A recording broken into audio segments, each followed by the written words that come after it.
Good evening, everyone, and thank you for joining us for our annual Yom HaShoah Commemoration. My name is Mary Pat Higgins, and I am the President and CEO of the Dallas Holocaust and Human Rights Museum. I wish that we could be physically together tonight, gathered in a synagogue, to mark this important day as we have done for many years. But in these unusual and admittedly frightening times, I am so grateful that we are finding ways to come together, knowing that everyone who is watching this now is taking the time to show our survivors that we will not forget those they lost gives me great hope.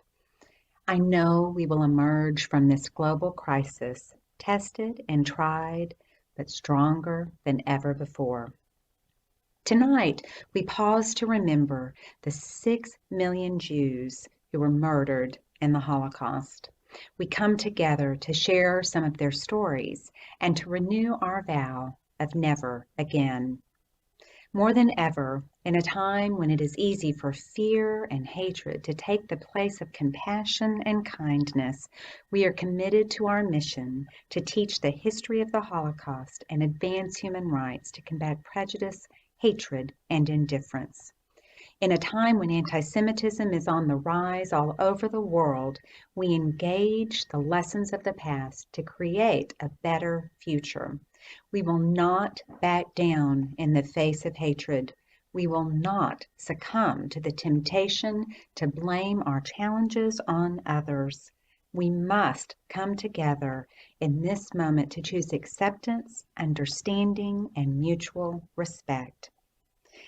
It is far too easy right now to focus on the danger and the negativity in our world, and we should not ignore it or we wouldn't be able to address it. But we can also choose to focus on the light in the darkness. Just as we look to those individuals during the Holocaust who risked their lives to save others, we don't have to look far to see the helpers right now.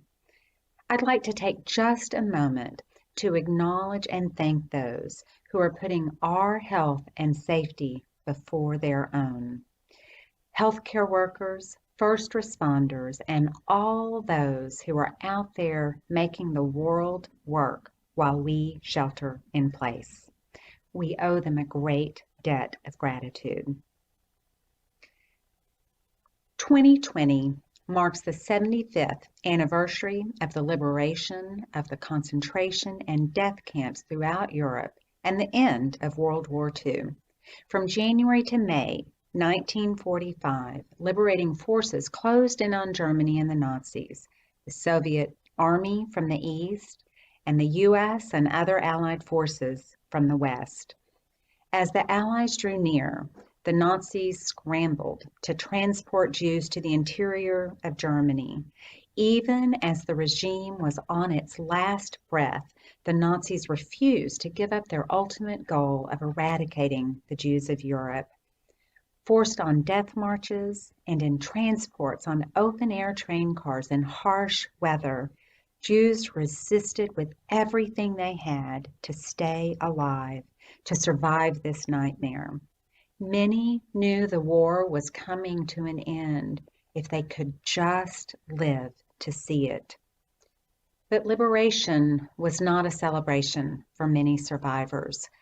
Though they were free from the degradation, dehumanization, and torture they endured in the camps, many had no families and no homes to return to. Joy mingled with grief as the realization dawned that so many they had known and loved were gone, murdered by the Nazis and their collaborators, intent on the complete destruction of the world's Jews. But Hitler and the Nazis did not get what they wanted. In an unspeakable act of hatred, they killed 6 million of Europe's Jews, but they did not destroy the Jewish people. After liberation, survivors fought harder than ever to find new homes, to build new lives, and to have children grandchildren, and great-grandchildren who could live and thrive in a world very different from the one they had survived. We are honored to continue the work of our survivors who by sheer force of will endured the worst of humanity to ensure the victims of the Holocaust were not forgotten. Yom HaShoah is the day we remember those whose lives were cut short by hatred. Tonight, we will hear two stories of Jewish Holocaust survivors who were liberated in 1945. Their testimonies will be read by their children. Before we begin, I would like to light the first memorial candle of the evening. I light this candle in memory of 1 million of the 6 million Jews murdered in the Holocaust.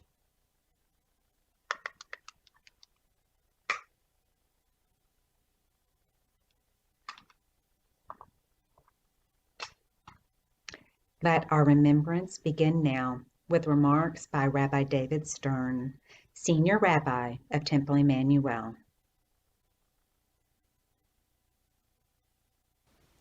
Good evening, everyone, and welcome to this online observance of Yom HaShoah. Every year, I hear this sacred day as a symphony in two keys: the minor key of devastating destruction, the loss of what was and could have been, the obscenity of smoke and ash. And the major key? Resilience. The resilience of anyone who endured even one day. The resilience of those who survived. The surge of inspiration and hope we all feel when we are physically together for this ceremony, and we see the survivors enter the room or rise or be acknowledged from their seats. Because to survive unimaginable evil is to restore sanity and sanctity to the world. Every year a symphony in two keys, and each year, depending on the external circumstances of the world and the internal landscape of our hearts, a different key might resonate more strongly for us. Strange enough, for me personally this year, it has been the major key. Because as we sat at our virtual Seder tables, separated by isolation and restriction, weighed down by worry about loved ones, hurting because we haven't been able to gather physically to celebrate or to mourn, as we gathered at our Seder tables of challenge and constraint, I thought of our survivors. I thought of Seders past that were held in blacked-out basements, when a knock on the door could well have been a different angel of death, who would not pass over. When Dayenu was sung in whispers, but sung nonetheless. When to celebrate Pesach under burden and fear was not the exception, but the rule. And I thought of our survivors walking down the aisle, and I said to myself, we have faced much worse before, and we have endured. I thought to myself, as I'm guessing you did too, as isolating and difficult as these days are, as real the threat to public and personal health, we have endured greater crisis, without in any way diminishing the threat of what we face in this pandemic. Gam zeh ya'avor, this too shall pass. And this ancient, noble, stubborn, maddening, visionary, joyous people we call Israel shall still live. And so Yom HaShoah and the resilience it celebrates has already helped us cope with pandemic this year. But I want to share a way in which the pandemic and our observance of Yom HaShoah are utterly at odds with each other. Of course, they cannot be compared in the scope of lives lost, and there can be no comparison between targeted and destructive evil and the amoral nature of a pandemic. But even more, in the face of the coronavirus, the best response is shelter in place, stay put, stand down. But in the face of the virus of evil, of hatred, of Islamophobia and homophobia, in the face of recent and virulent strains of anti-Semitism, the response can never be to shelter in place. Because when it comes to the threat of hatred, the destruction we remember on this day demands not that we stand down, but that we stand up. Not that we shelter in place, but that we climb the ramparts to do everything we can to resist hate in all its mutations, when it comes branded with a swastika and when it does not. For now, it will be what we can do from home, raising our voices in advocacy, giving tzedakah to support the agencies and causes that fight anti-Semitism and hatred in all its forms. So even while you are hunkered down, don't forget that you can still stand up. May we gather soon, in person, in strength, in memory, and in love. And may this year's gathering be a source of solace and inspiration to us all. Honored tonight to share my mom's story, and so grateful she is still here with us today.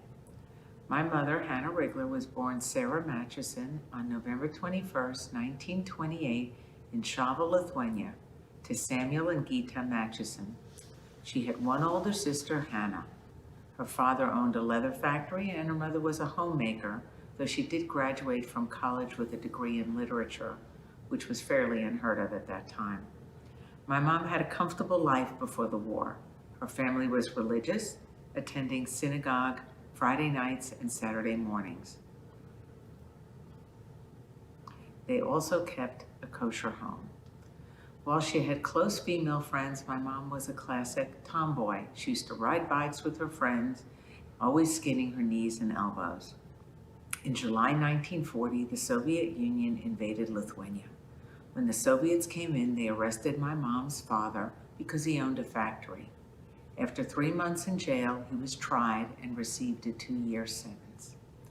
During the Soviet occupation, a Russian couple lived in my mom's house.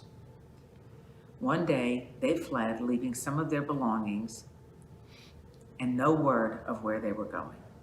It was 1941 and the first concrete sign that the Germans were approaching. At first, my mom and her family thought the Germans would be a welcome change from the Russians, but they were wrong. Shortly after the German invasion in 1941, Shavel's Jews were told they had 2 days to move into the ghetto, where my mom and her family would spend the next 3 years.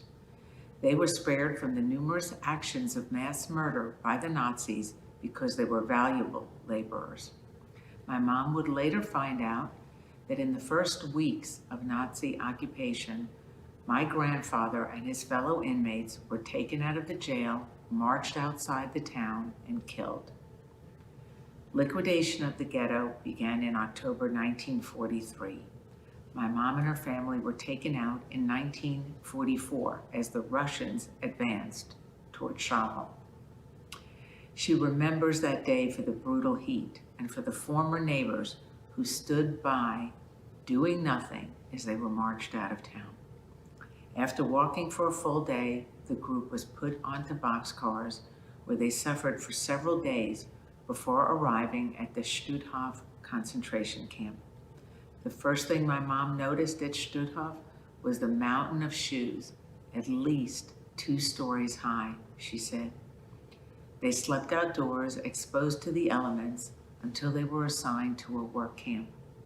Moving westward from the Russian front, they dug trenches for the German army, collapsing at night into makeshift tents.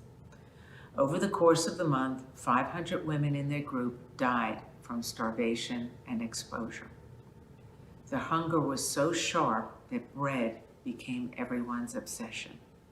My grandmother had managed to hold on to a diamond ring, so one day, as they were marching to the next location, my mom ran out of line to try and trade the ring for bread.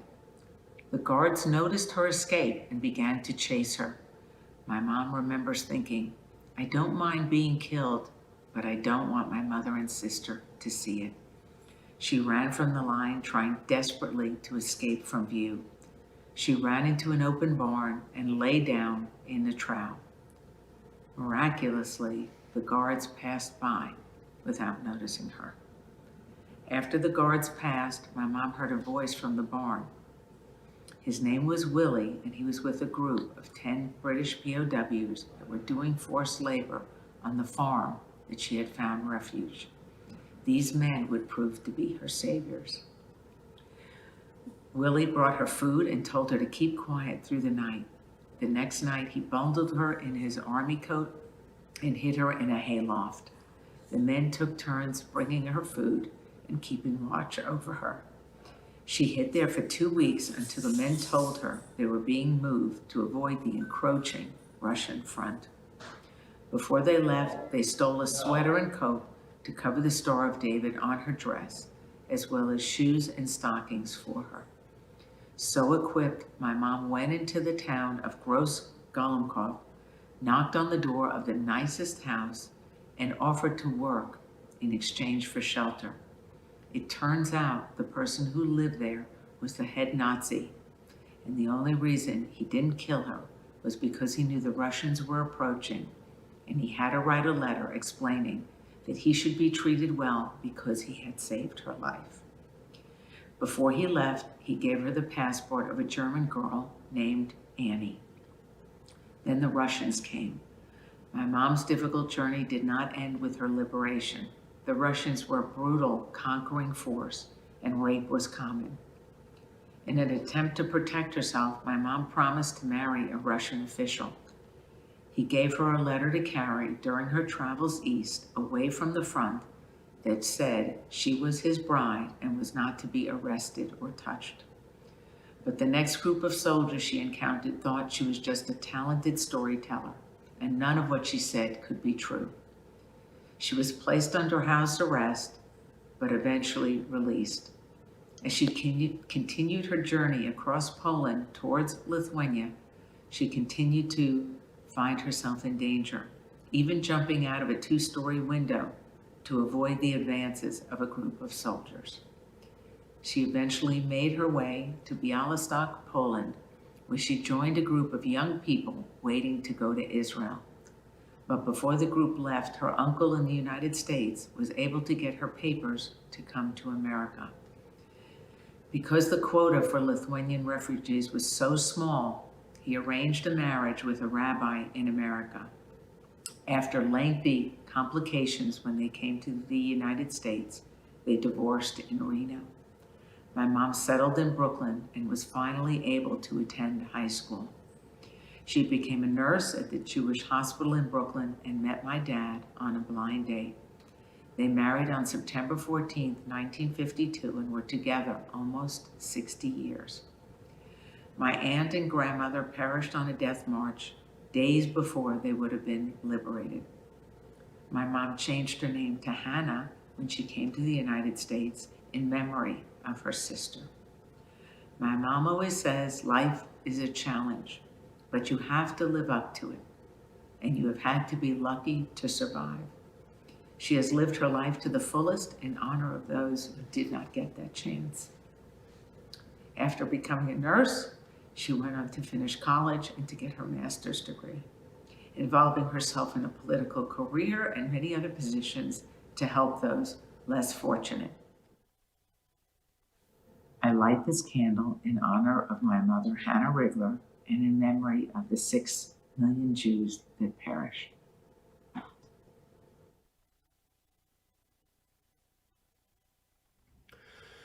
Eli, Eli, shelo yegomer leolam, chachol vechayam, Rishrush shel hamayim, Berak hashamayim, Tefilat ha'adam,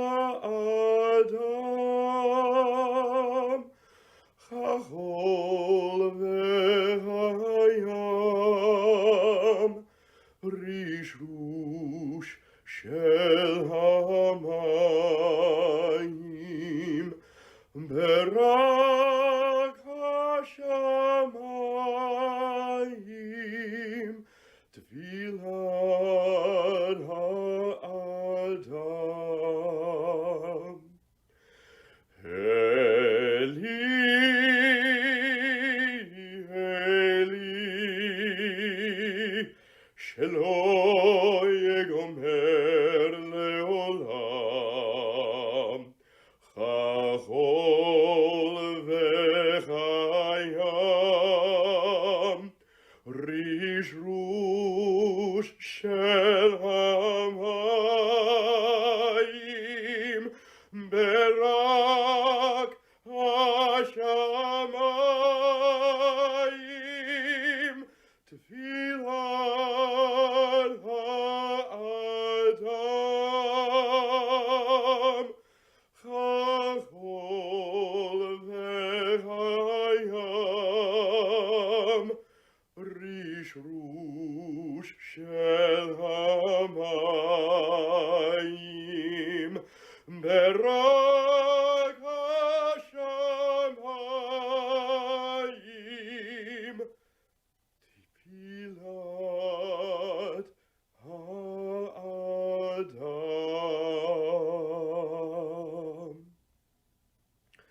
I now would like to light this candle in honor of my grandparents, Les and Magda Middleman, and in honor of 1 million of the 6 million Jews that were killed during the Holocaust.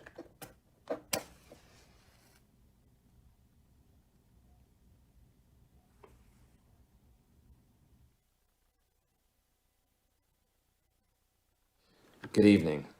My name is Gary Blum, and I'm honored to join you tonight to share my mother's story.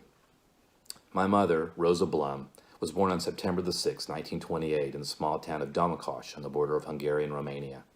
She was from a religious family and had 5 brothers and 1 sister. Her parents stayed busy with the store they owned, so she was primarily raised by her grandmother. Domokos was small but had a substantial Jewish population. My mother remembers knowing which of her schoolmates were Jewish and which were not, but they all played together in relative harmony. In 1938, the first anti-Jewish laws were implemented in Hungary. These laws and the ones that followed closely mimicked the Nuremberg laws in Germany. My mother's first memories of the war came from her father, who reported to his family about the German invasion of Czechoslovakia and Poland. At one point, a Polish woman who had escaped from a camp came into her village and tried to warn them about what she had seen. While my mother believed her, others thought she was crazy, and many thought there was no way these terrible things could be true. In early 1944, all Jews in the town were forced into the Dej ghetto. This move was not enforced just by the Nazis, but by former friends and neighbors who threatened violence against the Jews. The conditions of the Dej ghetto were terrible. They had no running water and no facilities to wash or clean. By the time the inhabitants were relocated, they were happy to leave. There was no way the next destination could be worse than this, or so they thought. After 4 grueling days cramped like sardines on a train, they arrived in Auschwitz. My mother and her family exited the boxcar together. Realizing she had left her scarf behind, my mother came back to get it. But by the time she got back to the platform, her mother and grandmother were being sent to the left towards the gas chambers, though she did not know their fate until much later. My mother was selected to work. Shortly after she arrived, my mother contracted impetigo and she was sent to the hospital block. One night, camp guards arrived to clear the block and send them to their deaths. To avoid the selection, she crawled through a hole under her bunk and hid in the mud until the next morning. Then, starving, she snuck into the kitchens to try to find some food. While she was there, roll call was announced, and in an act likely that saved my mother's life, a kitchen worker handed her a wrap with a number on it, and my mother was tattooed and registered. The tattoo helped her for work, not for death, and working in the kitchens meant she got a little extra food to eat each day. My mother was able to take some of this food and sneak it to other prisoners, and this likely helped save numerous lives because of her bravery. In September 1944, a group of prisoners, the Sonderkommando, staged an uprising in Auschwitz. Several women working in the kitchens, including my mother, helped smuggle weapons to them. But after the rebellion was quelled, she and her fellow workers were forced to watch the instigators of the revolt be killed. As the Soviets approached Auschwitz, the Nazis began shipping prisoners westward. My mother ended up in Dachau in late October 1944, where she remained until April of 1945. At night, the inmates saw the light sky light up with American bombs. American POWs were brought to the camp, giving the prisoners hope that the Allies were approaching. My mother and others were sent to Dachau on a death march. She relied on the strength and support of 6 friends who had been together since Auschwitz. They were like sisters, she says, always sharing their bread and helping each other through the hardest of times. The group walked for 2 weeks on and off, stopping periodically at different camps for the night. But one day, the guards left the group in the camp. My mother and her friends waited for 2 days before they realized that they were on their own, then left the camp and walked until they encountered an American soldier in a jeep, their lone liberator. He followed them back into the camp, radioed for help, and was joined by the liberating force of the U.S. Army. Liberation was scary for my mother. She was free, but she didn't know where to go next. She spent some time in a displaced persons camp, then heard one of her brothers had survived. He was the only one of her siblings who did. She went to Munich to join him, but didn't want to stay in Germany. She couldn't imagine going back to her hometown, facing the neighbors who willingly participated in her persecution and removal. Eventually, she got a job sewing in Germany. In 1950, she finally got a visa to travel to the United States. She knew that if she worked hard, she could make a life for herself here. In Dallas, she lived in the same apartment as my father, Ozias. After a short engagement, they got married on August 15, 1950.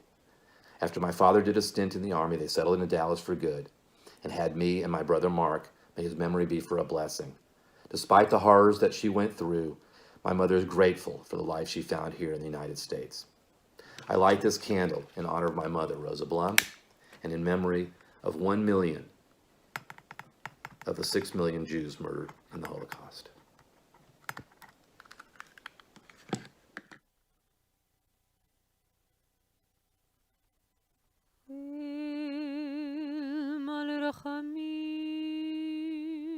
שוכן במרומים המציא מנוחה נכונה בצל כנפי השכינה במעלות קדושים וטהורים כזוהר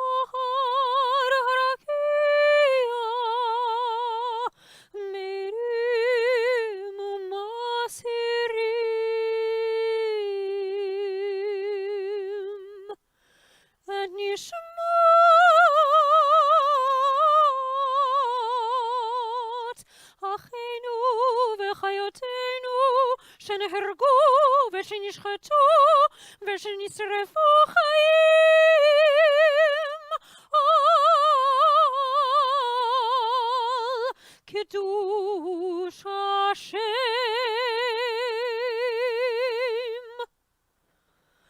בעבור שכולנו כל בני ישראל מתייחדים זכרם הקדוש מתפללים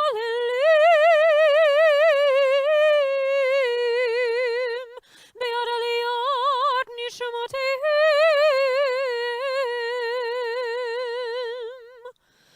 בגן עדן תהי מנוחתם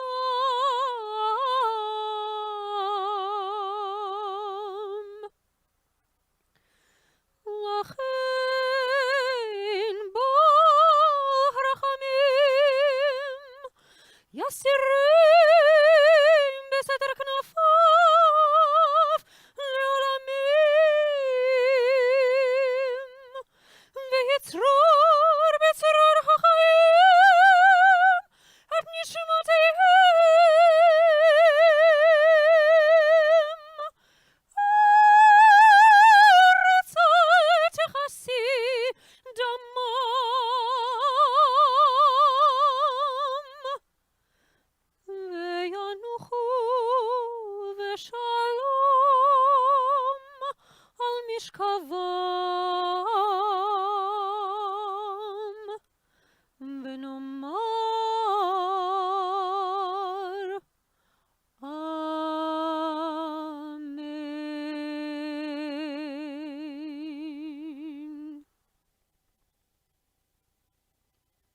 God, full of mercy, who dwells on high, grant perfect peace in your sheltering presence among the holy and the pure, who shine like the glow of the firmament, to the souls of our brothers and sisters who were killed, slaughtered, and burned for the sanctification of your name. Because all of the house of Israel unite in their holy memory and pray for their souls to ascend.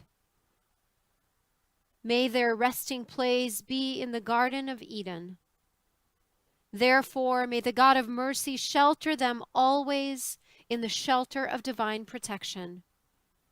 May their souls be bound up in the bond of life. Let the earth not cover their blood. May they rest in peace. And let us say, Amen.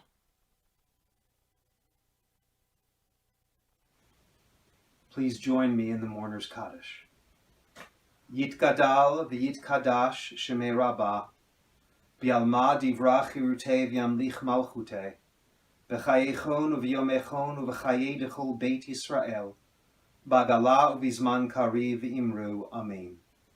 Yehei shmei Rabbah mevarach le'olam u'almei almaya, yitbarach v'yishtabach v'yitpa'ar v'yitroman v'yitnaseh, v'yithadar v'yitalev v'yithalal shemei dekudsha b'richu, Leila min kol birchata v'shirata, tushbechata v'nechemata, da'amiran bi'alma v'imru, Amen. Yehi shlam rabba min shemaya v'chayim aleinu v'al kol Yisrael v'imru, Amen. Oseh shalom b'imromav, hu ya'aseh shalom, aleinu v'al kol Yisrael v'imru, Amen. May the one who makes peace in the highest places cause peace to descend on us, on all Israel, and all the world.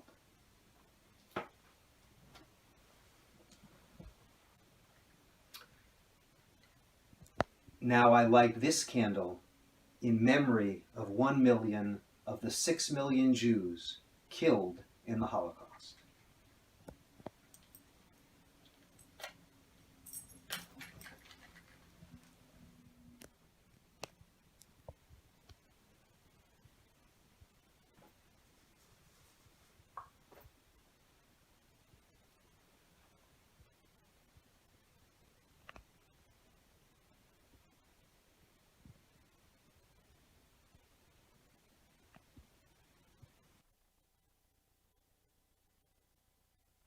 Good evening. I'm Frank Risch, and I'm privileged to serve as board chair of the Dallas Holocaust and Human Rights Museum. And on behalf of the board and the staff of the museum, I want to thank everyone who participated in this deeply moving ceremony of remembrance. You know, I echo Mary Pat's remarks at the beginning, wishing that we could have gathered together for real this evening, and just as we planned. But I so appreciate your ongoing support as we adapt to these special temporary circumstances.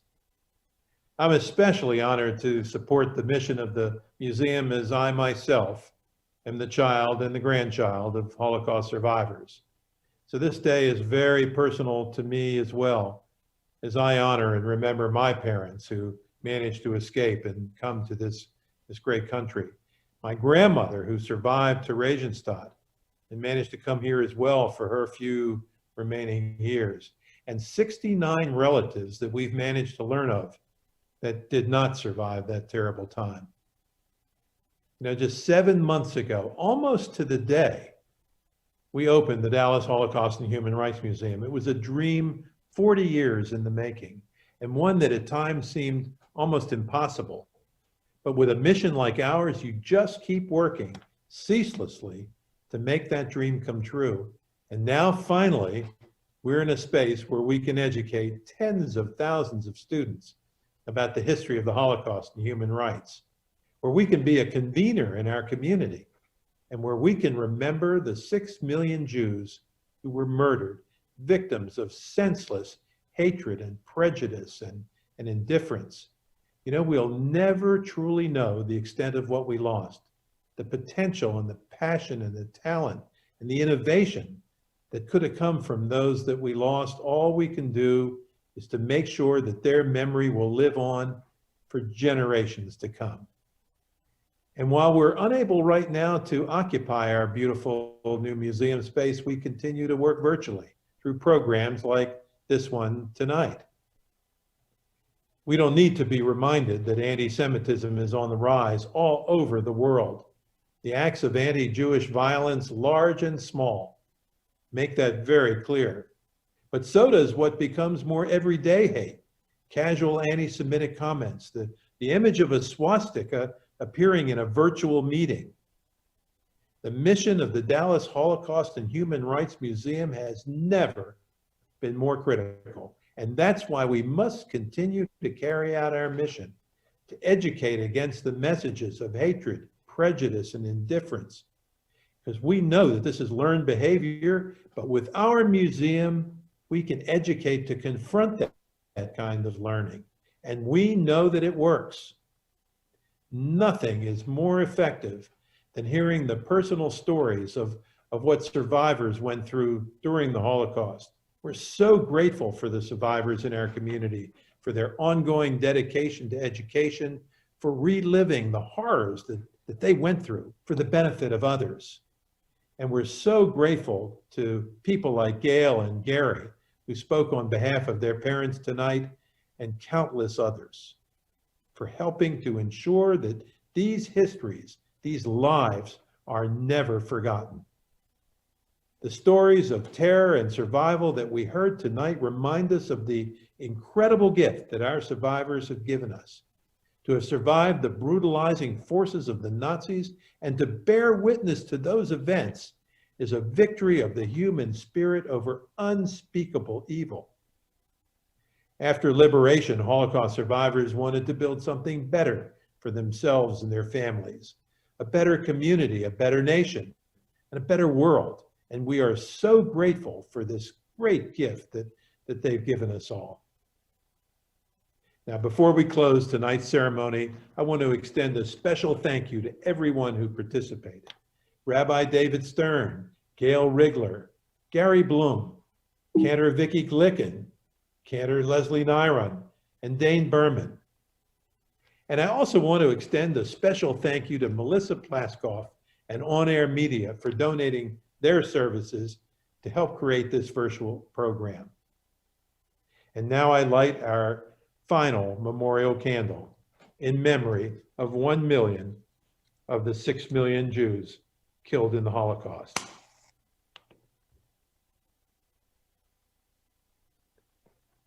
Thank you all so much for being here with us this evening. Good night.